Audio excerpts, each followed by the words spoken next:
Hey, what's up guys? Will here for GSM Arena. The Honor 10 has just arrived, so let's check it out.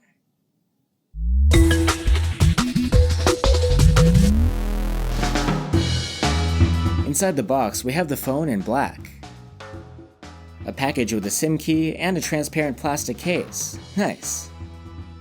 A USB Type-C cable, and a Huawei power adapter. This one is a proper supercharger, so you know it'll be fast. No headphones in here. Sorry. Alrighty, so we have our brand new Honor 10. Let's go over its top defining features.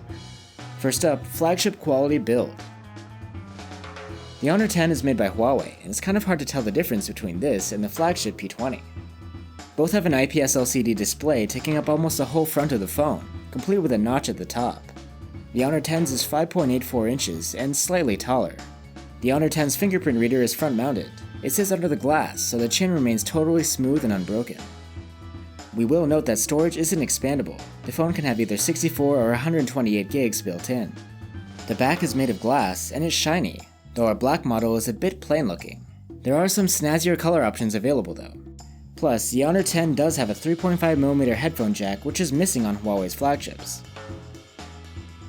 Next on the list, powerful chipset. Inside the Honor 10 is Huawei's most powerful chipset, the Kirin 970. It's the same chipset as in the P20, and coupled with 4 gigs of RAM, performance and benchmarks is about the same as well. That is to say, quite good. The Kirin 970 also has a dedicated chip for machine learning acceleration, which helps with OS optimization and AI-driven tasks such as the advanced camera modes. Next up, a dual camera with AI.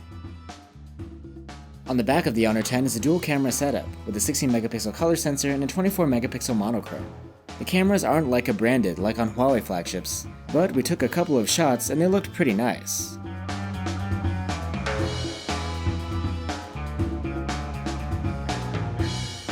The two cameras can work together to produce portrait shots with a defocused background. There's some different portrait lighting effects available too. One of the camera's main features is the use of AI to recognize up to 22 different scenes and adjust camera settings accordingly. We do wonder if its adjustments are less heavy-handed than those on the P20.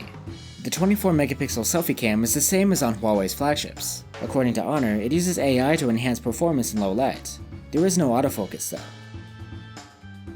Finally, large battery and supercharging. The battery of the Honor 10 is 3400 mAh, a bit on the larger side and actually the same size as on the P20. If it performs the same, it should have decent battery life. The P20 earned a 75-hour endurance rating in our proprietary tests.